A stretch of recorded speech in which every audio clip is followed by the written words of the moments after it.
할렐루야. 예, 한 주간 평안하셨지요? 지난 한 주간 눈과 비가 많이 와서 걱정을 많이 했는데 넘어지지 않고 다치지 않고 이렇게 건강한 모습으로 다시 뵈니까 감사합니다. 대림절 첫 번째 주일입니다. 우리 하나님께 전심으로 감사하는 마음, 그리고 예수 그리스도를 소망하는 마음으로 이 대림절기를 보내기를 주님의 이름으로 축원합니다.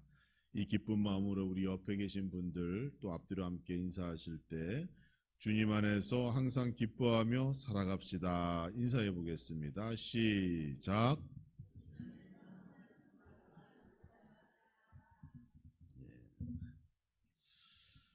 나를 사랑하시는 하나님께서 예수 그리스도를 이 땅에 보내주셨습니다. 죄인이었던 나를 하나님의 자녀 삼아 주시고 나에게 영생의 복과 미래의 소망을 주시기 위함입니다. 이것 하나만으로도 항상 기뻐할 수 있는 성도와 가정이 되어야 하는 것이죠. 항상 기뻐하라. 오늘 우리가 읽은 이 하나님의 말씀은 참 듣기 좋고 모두가 바라는 그러한 말씀이지요.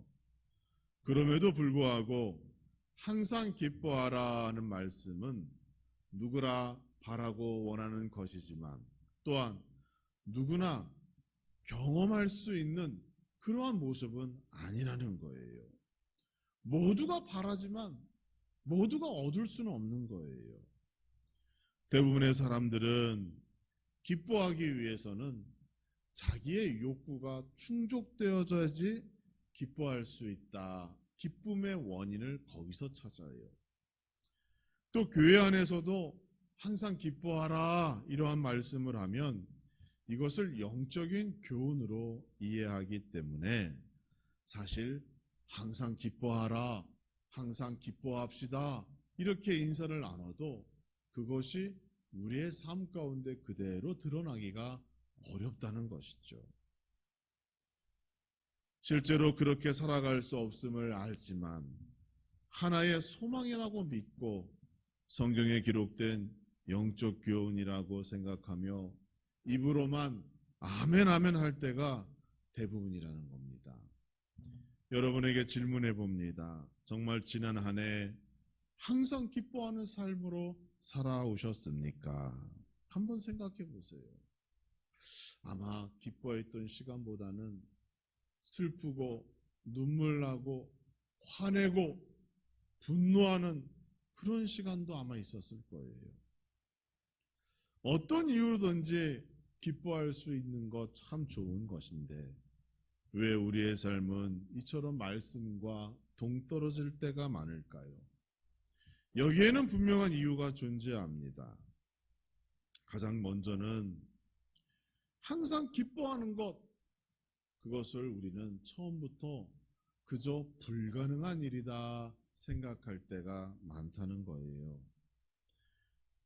방금 위에서 말씀드린 것 같이 항상 기뻐하라. 이것을 교훈, 권면, 소망으로만 생각하면 정말 우리의 삶 속에서는 항상 기뻐하는 일이 사라질 겁니다. 불가능할 거예요.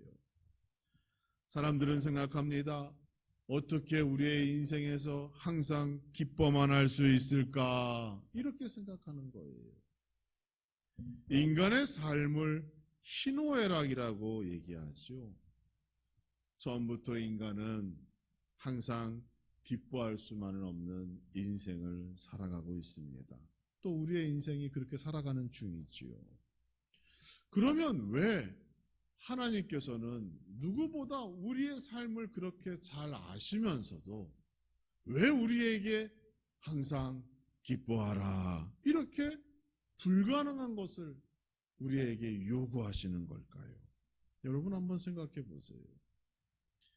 여기서부터 믿음이 있는 사람과 믿음이 없는 사람의 그 인생의 차이가 발생하게 되는 겁니다. 출애굽을 한 모세가 가장 첫 번째 만난 관문은 홍해였어요. 뒤에서는 애굽 왕 바로가 쫓아옵니다. 앞에는 깊이를 알 수 없는 홍해가 모세와 이스라엘 백성들을 가로막고 있었어요. 그 많은 사람들이 그 바다를 헤엄쳐 건넌다는 것 불가능한 일이지요. 그런데 하나님께서는 모든 인간의 상상을 뛰어넘는 방법으로 그 바다를 건너가게 하셨습니다. 모세가 지팡이를 들자 홍해가 갈라지고 백성들이 마른 땅으로 그 바다를 건너갔잖아요. 훗날 요단강도 그렇게 건너가 가나안 땅으로 들어가게 됩니다. 뭡니까?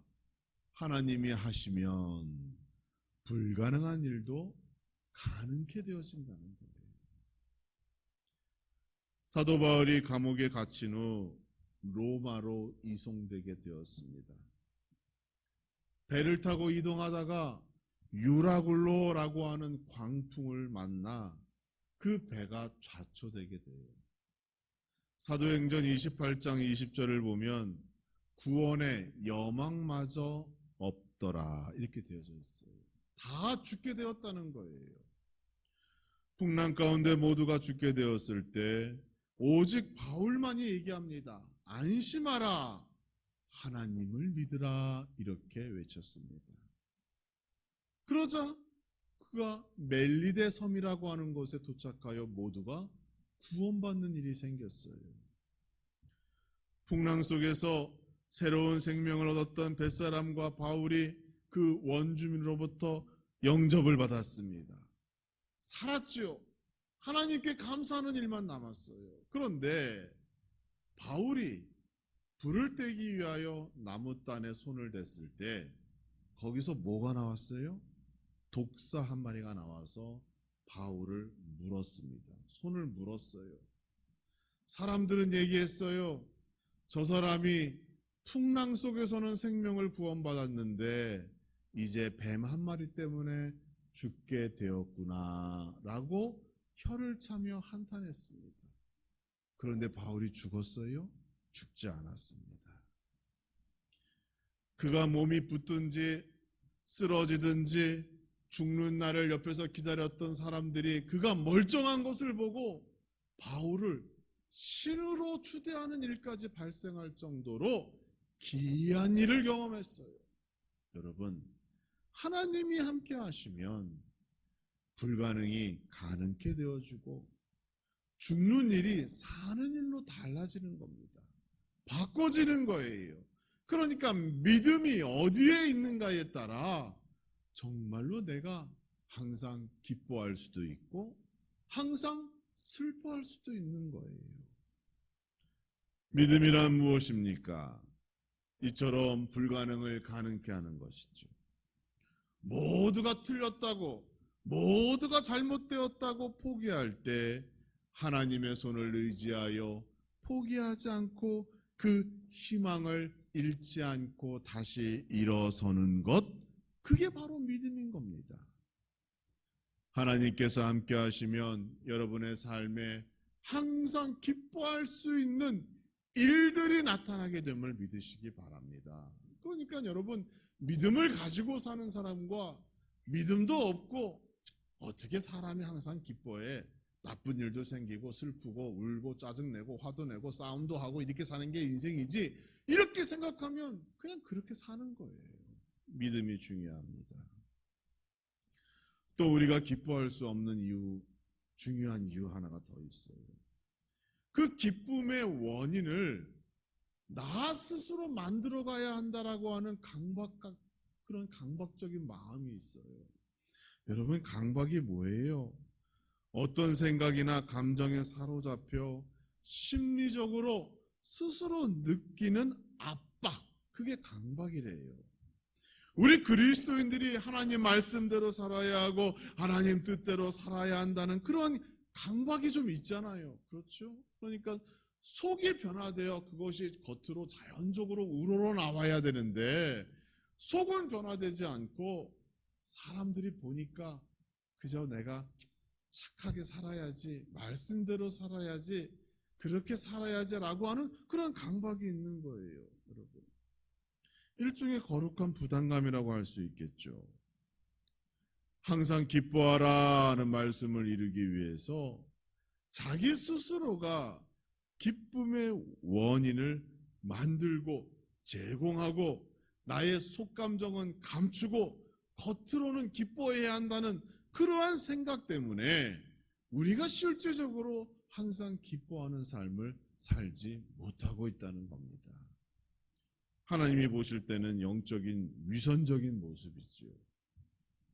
자신의 인생에서 하나님을 그저 멀리서 나를 지켜보시는 거룩한 관찰자, 그렇게 만들어서는 안 됩니다.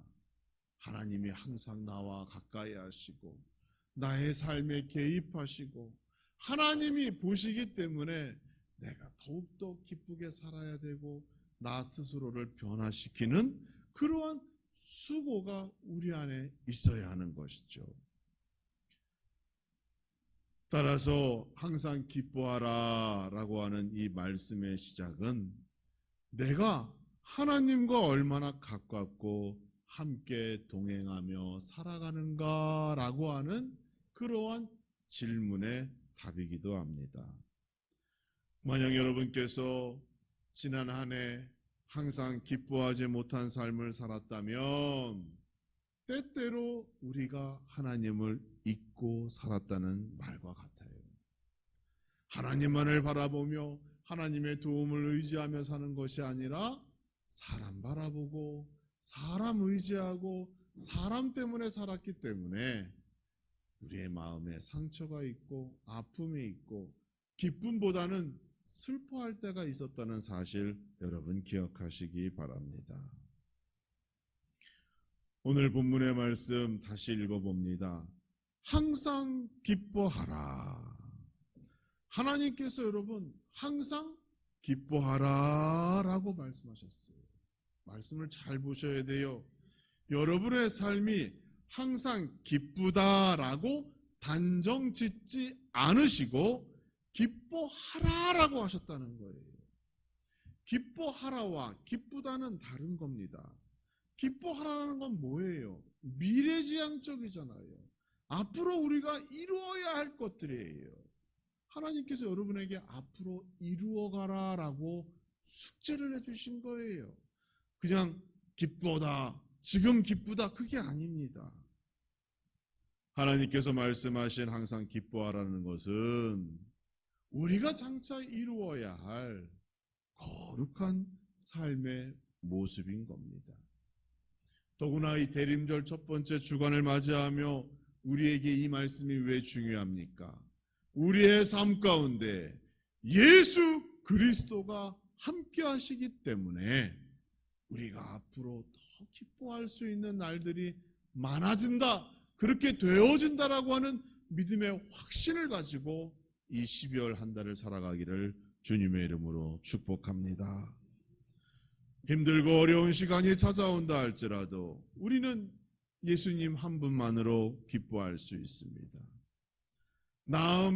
나의 마음에 들지 않는 상황이 자꾸 열리고 발생한다고 해도 예수님 한 분만으로 기뻐할 수 있다면 여러분 그게 진짜 온전한 우리 그리스도인들의 믿음이 아닌가? 이 시간 한번 생각해 봅니다.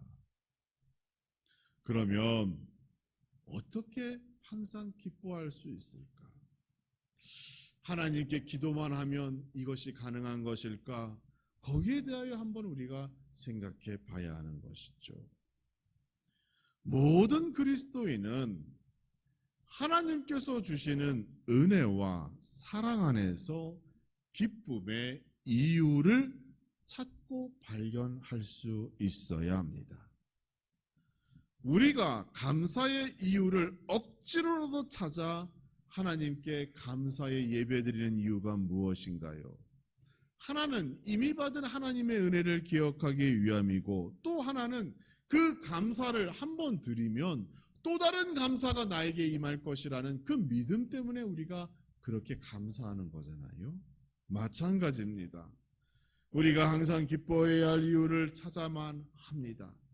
그 이유를 찾으면 그 이유 속에 이미 받은 하나님의 은혜를 기억하게 되는 것이고, 내가 기뻐하겠노라고 수고하고 노력하면 정말로 우리의 삶 가운데 살아계신 하나님께서 우리에게 기쁨의 이유와 조건과 삶의 변화를 허락하여 주신다는 거예요.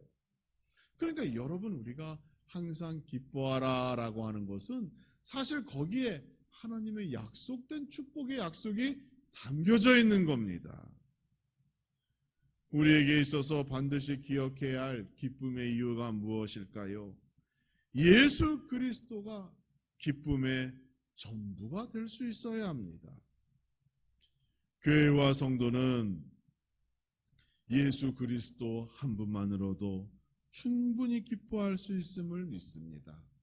문제는 우리가 예수 그리스도를 매일 매 시간 생각하지 못하기 때문에 왜 기뻐해야 하고 왜 감사해야 하는지를 잊고 살아가는 데 있어요. 사랑하는 성도 여러분, 하나님께서는 여러분을 사랑하십니다. 믿으시면 아멘 하세요. 아멘이죠. 그럼 얼마나 사랑하실까요? 여러분이 가진 죄의 빚을 모두 갚아주실 정도로 나의 힘으로는 감당할 수 없는 죄의 빚인데, 하나님께서는 독생자 예수 그리스도를 이 땅에 보내시어 그 빚을 십자가 위에서 한 번에 갚아주신 거예요. 그로 말미암아 우리는 자유롭게 된 것이고, 그로 말미암아 우리는 천국이라는 하나님의 기업을 하나님의 자녀의 신분으로 물려받게 된 겁니다. 예수 그리스도께서 우리에게 항상 기뻐할 수 있는 이유를 제공해 주셨습니다. 사망에서 생명으로 살아났고, 절망에서 소망으로 새로운 인생을 살게 하여 주셨습니다. 따라서 우리는 그분의 은혜와 사랑을, 예수 그리스도의 십자가 위에서의 죽음을 항상 기억하고 감사하고 나를 구원하여 주신 그 사건으로 기뻐할 수 있는 성도가 되어야 하는 것이죠. 나를 살리기 위하여 이 땅에 오신 예수 그리스도께서 우리가 항상 기뻐할 수 있는 첫 번째 이유가 됨을 고백하고 믿으시는 여러분 되시기를 주님의 이름으로 축원합니다. 또 하나의 이유가 있어요. 그분이 지금 우리와 함께 하신다는 그것이 두 번째 이유가 되지요. 항상 기뻐하라는 말씀에 순종하는 것은 어떠한 상황이라도 기뻐할 수 있는 이유를 내가 찾고 고백하며 살아갑니다라는 것과 같습니다. 우리의 인생길 위에는 분명 슬프고 아프고 괴로운 시간이 존재합니다. 위기와 고통의 시간이 찾아오면 그러면 나는 어떻게 그것을 기쁨으로 바꿀 수 있을까 한 번 더 생각해 봐야 하죠. 야고보서 1장 2절에는 이렇게 말씀합니다. 내 형제들아, 너희가 여러 가지 시험을 당하거든 온전히 기쁘게 여기라, 이렇게 얘기합니다. 여러분, 이상하지요? 시험을 당하면 괴로워해야 되는데 그것을 기쁘게 여기래요. 인생에서 슬픔과 고통의 시간을 만나면 괴로워해야 하는데 성경은 우리에게 온전히 기쁘게 여기라, 이렇게 권면하고 있습니다. 왜 그럴까요? 여기에는 두 가지 의미가 숨겨져 있어요. 첫째는 우리가 시험을 당한다는 것은 그만큼 우리가 예수 그리스도를 닮아가고 있다라는 증거가 되기 때문입니다. 세상에 주님을 핍박했던 것 같이 주님께서 다시 오실 그날까지 여전히 세상은 교회와 성도를 핍박할 것입니다. 우리가 하나님 말씀대로 살아가면 살아갈수록, 예수 그리스도를 닮아가면 닮아갈수록 세상은 우리를 가만히 두지 않을 것이에요.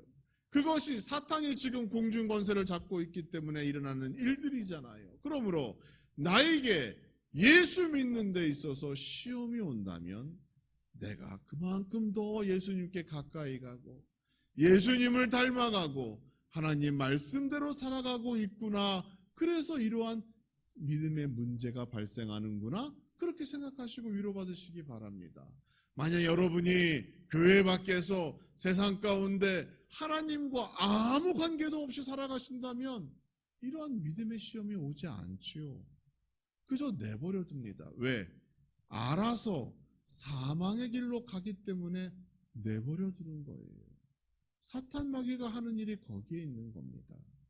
여러분께서 하나님의 품으로 파고들면 파고들수록 사탄 마귀는 여러분에게 고통을 주고 고난을 주고 시험을 주고 가지 못하도록 발목을 잡잖아요. 그래서 성경은 말하는 거예요. 여러 가지 시험을 당할 때 온전히 기쁘게 여기라. 너희가 그만큼 그리스도를 닮아가고 있고 너희가 그만큼 하나님 품으로 들어가고 있다라는 증거가 되기 때문이다 라고 우리에게 말씀하고 있는 겁니다. 또 하나의 이유는 무엇인가요? 하나님께서 우리와 그 고통의 시간, 고난의 시간, 우리가 시험을 당하는 그 시간에 함께하여 주시기 때문에 그 시험을 기쁨으로 이겨내고 승화시킬 수가 있는 겁니다.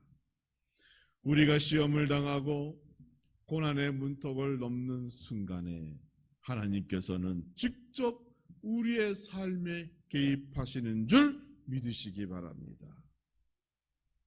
히브리서 2장 18절에서는 그가 시험을 받아 고난을 당하셨은즉 시험 받은 자들을 능히 도우실 수 있느니라 라고 말씀하셨어요. 로마서 8장 26절에서는 이와 같이 성령도 우리의 연약함을 도우시나니 라고 말씀하셨어요.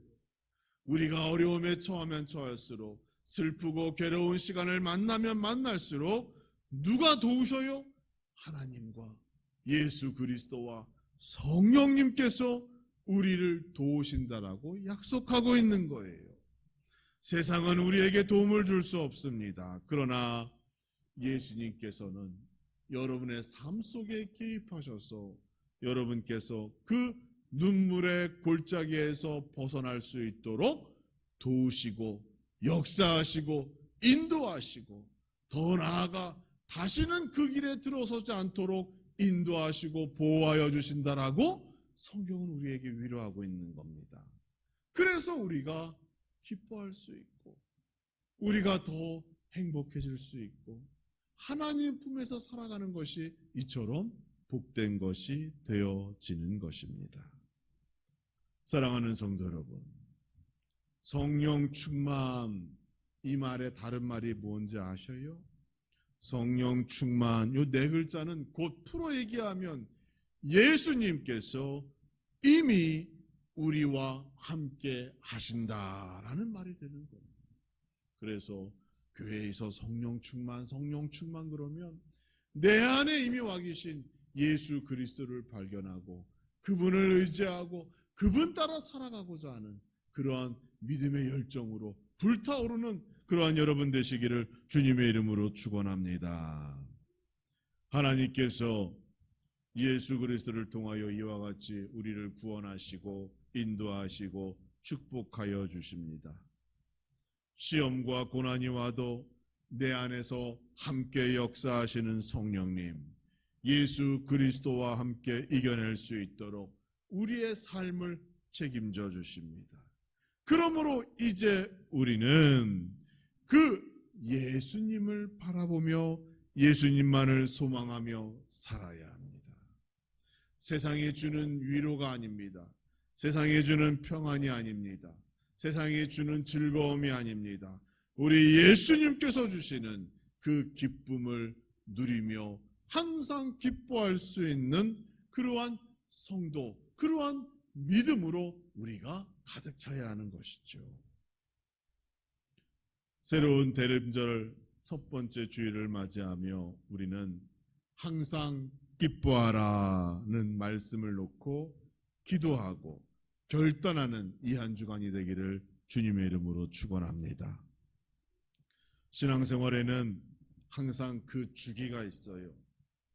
영적으로 뜨거웠던 때가 있으면 어느 순간 식어버릴 때도 있다는 거예요. 성경에 대한 탐구와 궁금증이 넘쳐나가도 어느 순간 성경에 대하여, 교회에 대하여 무관심할 때도 있습니다. 그러나 염려하지 마셔요.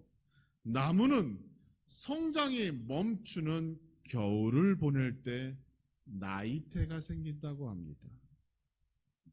봄부터 여름 모든 여건이 좋아 한참 성장할 때에는 그런 나이테가 생기지 않다가 성장이 넘쳐지는 늦가을, 겨울이 되면 그 세포가 두꺼워지고 딱딱하게 되면서 그것을 만재 또는 추재라고 하는데 그것을 우리가 학교에서 배울 때는 나이테라고 배웠어요. 신앙에도 나이테가 있습니다. 한참 은혜 받아 성장할 때가 있고 반대로 고난의 시간, 위기의 시간, 방황하는 시간이 있기 마련입니다. 그러나 여러분 기억하세요. 탕자가 다시 아버지를 생각하여 그 아비의 집으로 돌아오는 것 같이 하나님께서 항상 여러분을 기다리고 계십니다. 여러분의 마음속에서 역사하시는 성령의 인도를 거부하지 마시고 항상 주님을 바라보며 주님 한 분만으로 나는 기뻐할 수 있다. 나이는 앞으로 더 기뻐한 그러한 기쁨의 사람이 될 것이라는 그러한 믿음을 가지고 살아가시는 여러분 되시기를 주님의 이름으로 축원합니다.